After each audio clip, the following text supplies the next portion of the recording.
કાર્ય કરવા જઈએ ત્યારે એક વસ્તુ યાદ રાખો, જ્યારે કોઈને ત્યાં અલૌકિક પ્રસંગે ગયા હો ત્યારે ત્યાં ક્યારે પણ લૌકિક વ્યવહારની અપેક્ષા ન રાખો. લો, પેલાના ઘરે ગયા ને અમને તો ચાનું ન પૂછ્યું, તો ચા પીવા ગયા હતા ત્યાં.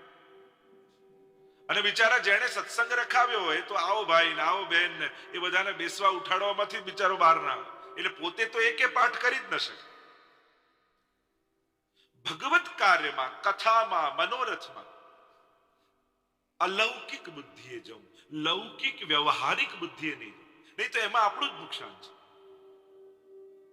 એટલે એક વસ્તુ તો આજે બધા જ નક્કી કરી લો કે જેને ત્યાં સત્સંગમાં જાઓ તેને ત્યાં જઈને હું ક્યારેય લૌકિક વ્યવહારની આશા નહીં રાખું. જો બધાને આવ કરીને ખુરશી આપીને બેસાડે, મને તો પૂછ્યું જ નહીં,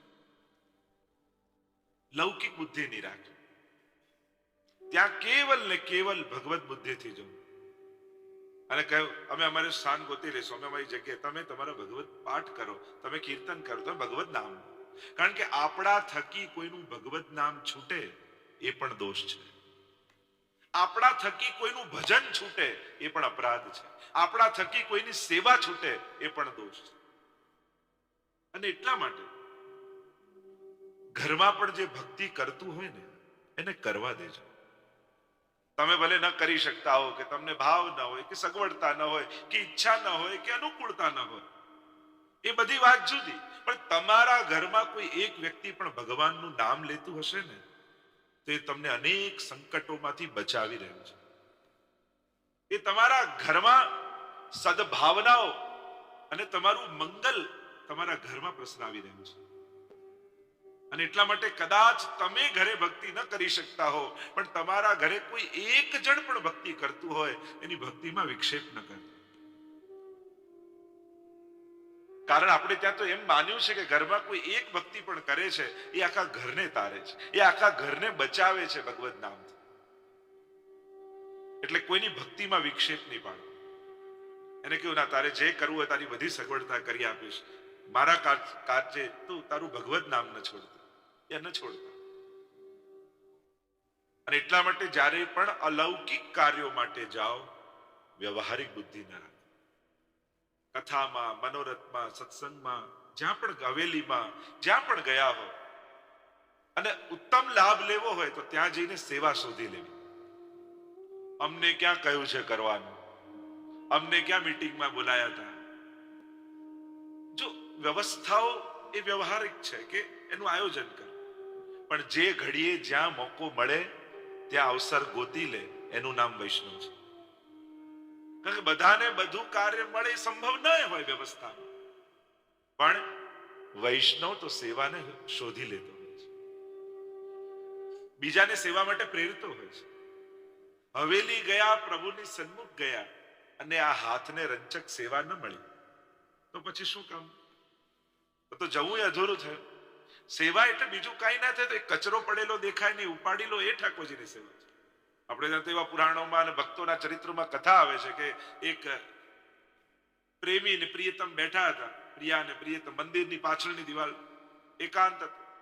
તો પેલો પ્રિયતમ એની પ્રિયાને પાનમાં ચૂનો લગાડીને પાન બનાવીને ખવડાવતો, અને જ્યાં લગાડ્યો ચૂનો થોડો આંગળીમાં વધ્યો, જોયું કે લગાવવું ક્યાં, તો મંદિરની દિવાલ પર એક તિરાડ હતી, એમાં એ ચૂનો ભરી દીધો તો એનો ઉદ્ધાર ભગવાને કરી દીધો કે તે આટલી તો મારા મંદિરની સેવા કરી. તો વિચાર કરો, જે ભાવથી સેવા કરે પ્રભુ એને કેમ ન સ્વીકારે? અને તમારી સેવા કોઈ વ્યક્તિ જુએ ન જુએ, એ મંદિરમાં બિરાજતો ઠાકોરજી તો જુએ જ છે. એટલે પ્રભુને કેન્દ્રમાં રાખીને સેવા કરવી, વ્યક્તિઓને કેન્દ્રમાં રાખીને સેવા નહીં કરવી. અને સેવામાં પણ મોટી સેવા નહીં ગોતવી કે પેલાને મોટી સેવા મળી, મને નાની સેવા મળી, પેલાને ભીતરની સેવા મળી, મને બહારની સેવા મળી. ના, મોટી સેવા ન ગોતાય. જે સેવા મળી હોય એને મોટી માનીને કરે એ વૈષ્ણવ છે. જે મળ્યું એને મોટું માનો, મોટું ગોતો નહીં, નહીં તો સેવાથી વંચિત રહી જશે. ઘણાને હું આવું તો આ જ સેવા કરું, બાકી મને ના પામ, તો હું ના કરું. એવો અતિ આગ્રહ નહીં રાખ. જે મળે એ સૌભાગ્ય માનીને ઝડપી લે. અલૌકિકનું તો એવું જ છે. એવું નહીં માનવું કે આ 3 કલાક કથામાં બેસું તો જ, અડધો કલાક પણ મોકો મળે તો બેસીને નીકળી જાય. પણ આટલી ક્ષણો પણ ભગવાનની સન્મુખ ભગવત કથામાં બેઠા. જો ભગવાનની કૃપા કઈ કલાક થાય તો જ આપણે પવિત્ર થઈએ એવું નથી. એક દ્રષ્ટિ પણ એમની પડી જાય ને તો એ જન્મારો સુધરી જાય. જેમ વર્ષોથી કોઈ ઓરડામાં અંધારું હોય, 20 વર્ષથી બંધ હોય ઓરડો, અંધારું છે, તો એ અંધારાને દૂર કરવા માટે કેટલા કલાકો લાગે, કેટલા દિવસો, અરે 20 વર્ષનું અંધારું. તો કે અંધારું ભલે ને 20 વર્ષનું હોય, એને દૂર કરવા માટે 1 સેકન્ડ દિવાસળી પ્રગટાવો અને વર્ષો જૂનું અંધારું જતું. એમ અનંત જન્મોનો અંધકાર આપણા ચિત્તમાં છે, પણ એમ ન માનતા કે અંધકારને દૂર કરવા માટે અનેક વર્ષોની સાધના જોઈએ. ના, એની એક ક્ષણ માટેની કૃપા દ્રષ્ટિ આપણા પર પડી જાય ને તો એ જન્મ જન્માંતરના અંધકાર દૂર થઈ જતા હોય છે. તો એક ભૌતિક શ્રોતા છે પણ આવ્યો છે ને કથામાં, એ ઉત્તમ પક્ષ છે. બીજો આધ્યાત્મિક શ્રોતા જે મોક્ષ મેળવવા માટે આવે, એ છીપલા વીણવા જેવા છે. મારી મુક્તિ થાય, હું જન્મ મરણના ચક્કરમાંથી છૂટી જાઉં. અને ત્રીજો છે જે હીરા લેવા આવે, જે રત્નો લેવા દરિયામાં આવે, અને એ છે આધિ દૈવિક શ્રોતા, જે આ રસસાગર એવા ભાગવતજીમાં પડેલા ભાવ રત્નોને લેવા માટે આવે. એક એક ભક્તોના ભાવ અને એનું દર્શન કરી એ ભાવને હૃદયમાં પધરાવે. એમ થાય જ્યારે કથા સાંભળતા હોઈએ ત્યારે દરેક પાત્રો જોડે આત્મસાત કરીને કથા સાંભળે. ભીષ્મજી સ્તુતિ કરતા હોય ત્યારે પોતાની જાતને ભીષ્મજીની આગળ મૂકી દે, જાણે ભીષ્મજી મારી ભીતર છે અને હું ભગવાનની સ્તુતિ કરું છું. કુંતાજીની સ્તુતિ ગાતા હોઈએ ત્યારે પોતાને કુંતાજીની આગળ મૂકી દેવા, એમને હૃદયમાં પધરાઈ લેવા અને એ ભાવનો સ્પર્શ કરવો. અને ભાવ સ્પર્શ છે ને, કદાચ શબ્દો ભૂલી જશો, કદાચ બધી કથાઓ યાદ નહીં રહે, એનો વાંધો નથી, કારણ કે યાદદાસ્ત એ તો બુદ્ધિનો વિષય છે. આપણે બુદ્ધિને તીવ્ર કરવા ક્યાં કથામાં આવીએ છીએ, પણ એ જે ભાવ સ્પર્શે છે ને, શબ્દો ભલે ભૂલી જશો પણ સ્પર્શેલો ભાવ સદાય તમારી સાથે રહેશે. કદાચ કોઈ પૂછે કથામાં શું સાંભળ્યું તો તમને યાદ ના હોય, વાંધો નહીં, પણ એ જે ભાવનો સ્પર્શ લઈને તમે ગયા ને, એ ભાવ તમને સદાય આનંદ આપતો રહેશે. એ ભાવ સદાય પ્રભુની માણવામાં તમારી મદદ કરતો રહેશે. તમારી જીવનને ઉન્નત બનાવવા માટે તમારો ભાવ તમારું માર્ગદર્શન કરશે. અને એટલા માટે કોઈને બહુ યાદ રહી જાય તો એ કઈ આધ્યાત્મિક માર્ગની બહુ સિદ્ધિ નથી. કે એવું ક્યાંય નથી લખ્યું કે કોઈને ગીતાજી મોડે થઈ ગયા કે ભાગવતજી મોડે થઈ ગયા એટલે એનો ઉદ્ધાર પાકતો ના. યાદ રાખવું એ બુદ્ધિની તીક્ષ્ણતાની વાત છે, તીવ્રતાની વાત છે. કોઈ તીવ્ર બુદ્ધિ વાળો હોય તો એને બધું યાદ રહી જાય, કોઈને ના રહે. ક્યાં એવું લખ્યું છે કે મોઢે પાઠ કરો યમનાષ્ટક તો જ ફલિત થાય, વાંચીને કરો તો ફળ ના મળે? ના, તમે વાંચીને કરો, જોઈને કરો, યાદ કરીને કરો, જે રીતે પણ થાય કરો છો ને એનું મહત્વ છે. પ્રભુ તરફ જે 4 ડગલા માંડીએ છે ને, મહત્તા એની છે. તો આ 3 પ્રકારના શ્રોતાઓ ભાગવતજીમાં આવે. ગઈકાલે પ્રથમ સ્કંદનું આપણે દર્શન કરી રહ્યા હતા. ભીષ્મજી બાણસૈયા પર સૂતા છે, ભગવાન સામે આવીને ઉભા છે. દેખો કેવી કૃપા પ્રભુને ભીષ્મજી પર થઈ. આપણે પણ પ્રભુને એ જ વિનંતી કરી શકીએ કે આ જીવ પણ એવો જ છે. આપણે આખી જિંદગી ઘણો શ્રમ કરાવે છે, પણ પ્રભુ જીવન ન સુધારી શક્યા તો વાંધો નહીં, પણ પ્રભુ મૃત્યુ આપ બગડવા ન દેતા. અનેક સંસારના પ્રપંચોમાં ફસાયેલા અમે લોકો કોશિશ કરીએ છીએ ઉત્તમ થવાની, પણ આ મન બુદ્ધિ એવા છે, આ અહમતા મમતા એવી છે કે એ ઉત્તમતા કાયમી સ્થિર નથી રહી શકતી. પણ પ્રભુ છેલ્લી ઘડી બગડે નહીં એ જવાબદારી તું લઈ લે ઠાકોરજી. અંત સમયમાં મારું મન તને છોડીને બીજે ક્યાંય ન જાય. એ કૃપા તારે કરવાની છે. આ તારી કથામાં બેઠા બેઠા અમે વિનંતી તને કરીએ છીએ. મેં તો ઘણા એવા વૈષ્ણવને જોયા છે, ઘણી વાર મળતા એમ જ કહેતા, છેલ્લે ઘડી પ્રભુનું સ્મરણ એવી કૃપા કરે. અને ઠાકોરજી એમની લાજ રાખી છે. મેં તો ઘણા વિષ્ણુને એમ જોયા, જારી ભરતા ભરતા બસ હાથ જારીજીમાં હોય અને દેહ પડી જાય, ભગવત નામ લેતા લેતા દેહ છૂટી જાય. ત્યારે એમ થાય કે ઠાકોરજીની આ જીવ પર કેટલી કૃપા છે. ઉત્તમ મૃત્યુ મળવું એ પણ સૌભાગ્યની વાત છે. જવાનું તો બધાએ જ છે. મેં પહેલા જ કહ્યું, મૃત્યુને મારી નથી શકાતું, મૃત્યુને કેવલ સુધારી શકાય છે. પ્રભુ આપ કરુણામય છે, કરુણાવાન છે. પ્રભુ અંતિમ સમય છે અને અંતિમ સમયમાં બાજી અમારા હાથમાં નથી હોતી, તારા હાથમાં હોય છે. કારણ કે ત્યારે બુદ્ધિ ઉપર અમારો કોઈ કંટ્રોલ નથી, મન ઉપર કોઈ કંટ્રોલ નથી, મુખમાંથી શબ્દો નીકળી શકે એમ નથી, કાનમાં સંભળાતું નથી. હવે તારા હાથમાં બાજી છે કે આ મૌન બનેલા મુખમાં તારું નામ તારે મૂકવાનું છે. કેતા એક ફકીર રહેતો અને મોટો સંત પણ શાક વેચવાનું કામ કરે ને ઘણા લોકો એને ખોટો રૂપિયો આપી જાય, એને ખબર હોય કે આ ખોટો છે તોય બદલામાં આપી. આમ ઘણા ખોટા સિક્કાઓ એને ભેગા કર્યા, આખી જિંદગી આ રીતે વ્યતીત કરીને છેલ્લી ઘડી આવી અને થયું કે હવે જવાનો સમય છે. ત્યારે પરમાત્માને પુકાર કરતા ફકીરે કહ્યું, હું જાણતો હતો કે ઘણા ખોટા સિક્કા છે, છતાંય મેં પાછા નથી વાળ્યા, બધા જ રાખી લીધા છે.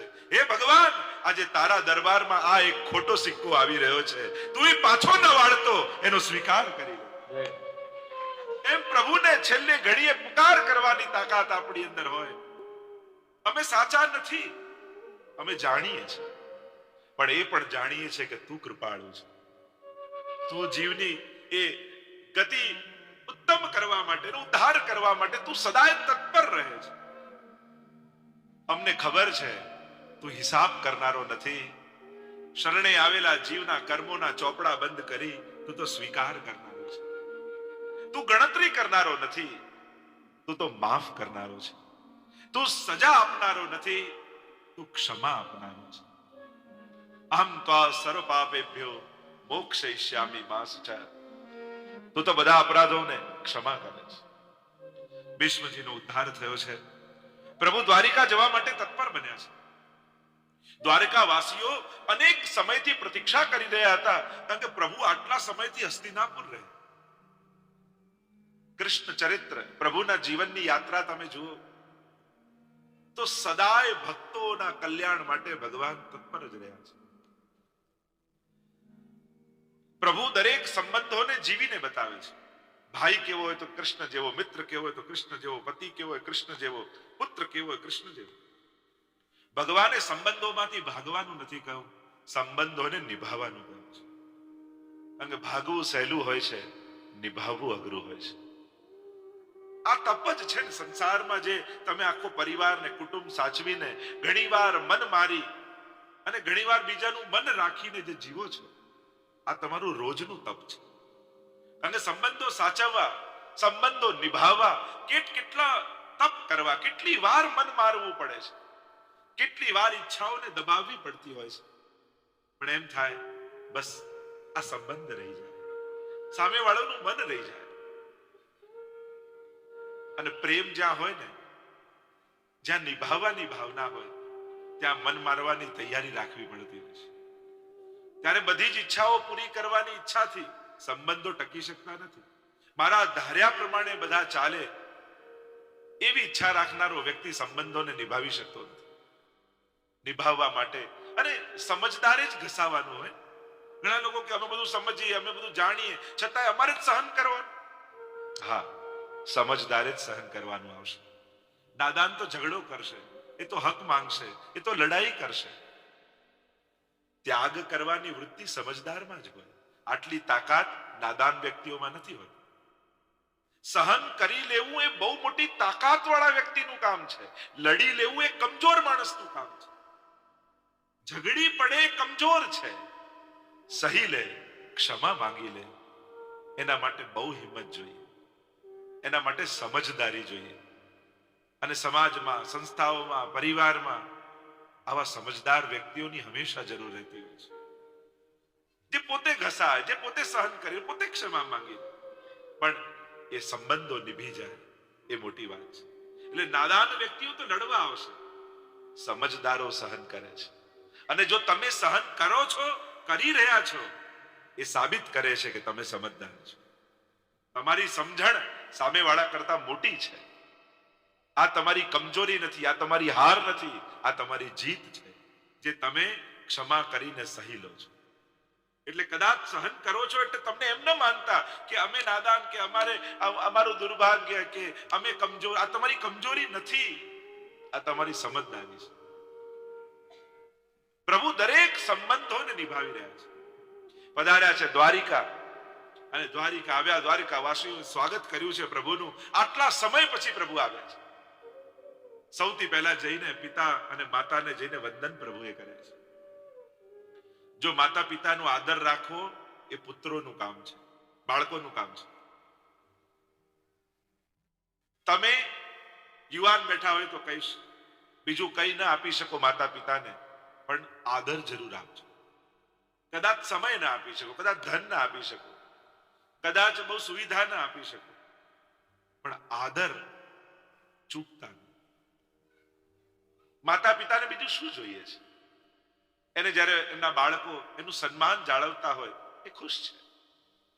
હા, ઘણાને એમ થાય કે બસ થોડો સ્વભાવ સુધારી દે, થોડા આમ થઈએ પછી અમને વાંધો નથી. જ્યાં સુધી બદલીને સ્વીકારવાની વૃત્તિ રાખશો ને ત્યાં સુધી સંબંધો આગળ નહીં વધી શકે. જેવા છે એવા ન સ્વીકારી શકો. જો દુનિયામાં મિત્રો તો ઘણા મળશે, પણ માતા પિતા એટલે ઘણી વાર ફ્રેન્ડશિપનો યુગ છે અત્યારે. ફ્રેન્ડ બધાને મિત્રો બનાવી લો, મિત્રોની જેમ રહો, પિતા પુત્ર બધા મિત્રોની જેમ રહે, બધું બરાબર. પણ બાળકોનું એટલું કહીશ, મિત્રો તો તમે હજારો બનાવી શકશો. માતા પિતાને કહેજો તમે અમારા મિત્ર ન બનો, તમે તો મા બાપ જ રહો. કારણ કે હાથ મિલાવનારા દુનિયામાં ઘણા મળશે, ઘણા મેળવી લઈશું, પણ માથે હાથ રાખનારા તો ભગવાને આપ્યા છે, એ જ અમારી પાસે છે. આશીર્વાદ આપનારા દુનિયામાં ઓછા મળે છે. એટલે મિત્રો બનાવવાની કોશિશ કરતા એમને માતા પિતાના એક ઉચ્ચ સ્થાને જ બેસાડો, એમને આદરના ભાવે જ બેસાડો. આપણે બીજું શું આપી શકીએ અને બીજું એમને શું જોઈએ છે? પરસ્પર છે. વડીલો પણ એ રીતે રહે, એવો હઠાગ્ર અને એવો અત્યાગ્રહ પણ ન રાખે કે અમારા જમાનામાં એમ હતું ને એ જમાનો હવે લાવી દઉં, એવો દુરાગ્રહ પણ ન રાખે. સમય બદલાયો છે, અને સમય બદલાય છે તો સામેવાળાનું મન પરખતા પણ આપણને આવડવું છે. આપણા કયા પ્રમાણે જ ઘર ચાલે એવો પણ આગ્રહ નહીં. હવે દરેકને પોતાની રીતે જીવવાની છૂટ મળી છે આ દુનિયામાં. હવે એવો જમાનો આવતો જાય છે, દરેક પોતાની ઈચ્છા પ્રમાણે જીવે, અને એમાં કઈ ખોટું નથી, ખરાબ નથી. ઘણી વાર લોકોને એમ હોય કે અમારી જોડે પણ એમ થાય કે બસ આ ગુરુજન એટલે અમને તો જૂનું જૂનું જ ગમે. તો એવું કઈ નથી. ઘણાને માઇન્ડમાં એવું જ હોય કે ગુરુ એટલે વડીલ જ હોય, એટલે સીડીઓ ચડવાની જે આપ ચડી શકશો ને, એ તો હું તો ચડી જઈશ, તમે નહીં ચડી શકો. ઘણાને એવું હોય કે ગુરુ એટલે વડીલ. હા, આદર ભાવ હોય, પણ એવું કઈ નથી કે જૂનું જ બધું ગમે, અને જૂનું બધું જ સારું જ હતું એવું પણ કઈ નથી. જયારે સારું થઈ રહ્યું છે સમાજમાં એ પણ ખોટું નથી, પણ વડીલોનો આદર અને વડીલોનો બાળકો પ્રત્યેનો સ્નેહ એ જયારે પરસ્પર સમજમાં આવે. તો ઘણા લોકો દુઃખી છે, અમને કોઈ સમજી શકતું નથી. તો આવા અઘરા થાવ છો શા માટે કે કોઈ સમજી ના શકે? કેમ ન સમજાય? અને ઘરમાં એક વસ્તુ સમજી લો, કોઈ તમારા ઘરમાં અંતર્યામી નથી. એટલે જે કહેવું હોય બેસીને પ્રેમથી કહી દેવું, મન ખોલીને વાત કરે. પેલો કહે નહીં અને સહી ન શકે, ફુલાવી ફુલાવીને ફરે, આમ ખીજાયેલો ઘરમાં ફરે, અને પછી વાત નીકળે ક્યાંથી? હૃદયમાં જ. એટલે હાર્ટ એટેક આવે સીધો. દિલ ખોલ લેતે અપના યારોं के साथ तो खोलना न पड़ता आज औजारों के साथ. પોતાના સ્વજનો સાથે હૃદય ખોલીને વાત કરી હોત તો પેલા ડોક્ટર પાસે જઈને ખોલાવડાવવું ના પડ્યું હોત. એટલે કોઈ પોતાના બીજાના મનની જાણનારો નથી, અને સારું છે એકબીજાના મનની નથી જાણતું. આ તો ભગવાને બહુ મોટી કૃપા કરી છે, નહીં તો કોઈ જોડે સંબંધ રહે? આ તો ભગવાને બહુ મોટી કૃપા કરી કે એકબીજાના મનની ખબર નથી પડતી કોઈ. ઢંકાયેલું છે, સારું છે. અને એટલા માટે અત્યારનો સમય તો હૃદયની વાત કહેવાનો સમય છે, અને સારી રીતે વાત થઈ શકે. ઘરમાં જ્યારે ભેગા થયા હોય અને ત્યારે એકબીજાને દિલની વાત સરસ રીતે કે તારી આ વાત મને બહુ ગમે છે અને આ કરે છે તો ખબર નહીં મને નથી ગમતું, મને એમ થાય કે આની જગ્યાએ તું આમ કરે તો મને વધારે ગમે. અને જે રીતે તમે દિલ ખોલીને વાત કરો છો એવું સામેવાળાનું ઓપિનિયન પણ દિલ ખોલીને સાંભળવું. ઘણી વાર શું આપણે તો દિલથી કહીએ પણ કોઈના દિલની વાત દિલ ખોલીને સાંભળી ન શકે. એનો પણ એક વિચાર છે, એનો પણ એક લોજિક છે. દરેકનો એક દ્રષ્ટિકોણ છે જીવનને જોવાનો અને એને એ જ સાચું લાગે છે. ભગવાન બધા સંબંધોને નિભાવવાનું શીખવાડે છે કે દરેક સંસારના સંબંધોને નિભાવો. એટલે હું તો હંમેશા કહું કે હવે સંન્યાસીઓની બહુ જરૂર નથી, હવે સારા સંસારીઓની જરૂર છે કે જેની આગળ આંગળી ચીધીને કહી શકીએ જો પિતા આવો હોય, જો માતા આવી હોય, પત્ની આવી હોય, પતિ આવો હોય, પુત્ર આવો હોય. અને આવા લોકોનું પણ સન્માન સમાજમાં થવું જોઈએ. આપણે તો સન્માન એનું જ કરવાનું જે આર્થિક રૂપે આગળ વધ્યો હોય, જે કોઈ કળામાં બહુ આગળ વધ્યો હોય. અરે જીવન ઉત્તમ રીતે જીવવું એ પણ એક બહુ મોટી કળા છે. જેણે પોતાના પરિવારને સાધીને રાખ્યો હોય અને એક આદર્શ સંબંધો રૂપે એને આખું જીવન જીવ્યું હોય એ પણ સમાજમાં બહુ આદરણીય છે. આઈડિયલો પ્રસ્થાપિત કરો સમાજમાં. આવા લોકોનું પણ અભિવાદન કરો જો શ્રેષ્ઠ પિતા બનીને જીવ્યો હોય, શ્રેષ્ઠ પતિ બનીને જીવ્યો, શ્રેષ્ઠ પત્ની બનીને જીવ્યો. કોઈ એની બીમાર પત્નીનું બહુ ધ્યાન રાખ્યું હોય એનું સન્માન થવું જોઈએ. કોઈ પોતાના બીમાર પિતાનું બહુ ધ્યાન રાખ્યું એવું પુત્રનું સન્માન થવું જોઈએ. કારણ આવા લોકો જ્યારે સમાજમાં મૂકીશું તો કેટલા લોકોને પ્રેરણા મળશે કે સંબંધો કઈ રીતે નિભાવી શકાય.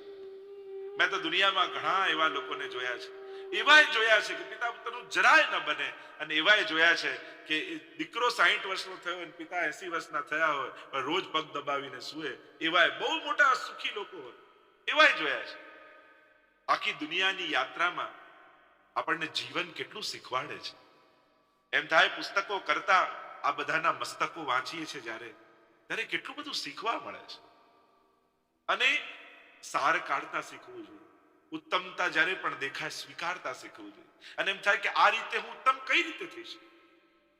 ભગવાનના જીવનમાં જ્યારે દર્શન કરીએ છીએ આપણે, એ કૃષ્ણ ચરિત્રનું જ્યારે અવલોકન કરીએ છીએ ત્યારે ભગવાન બધું જ સહન કરીને પણ સંબંધોને નિભાવે છે.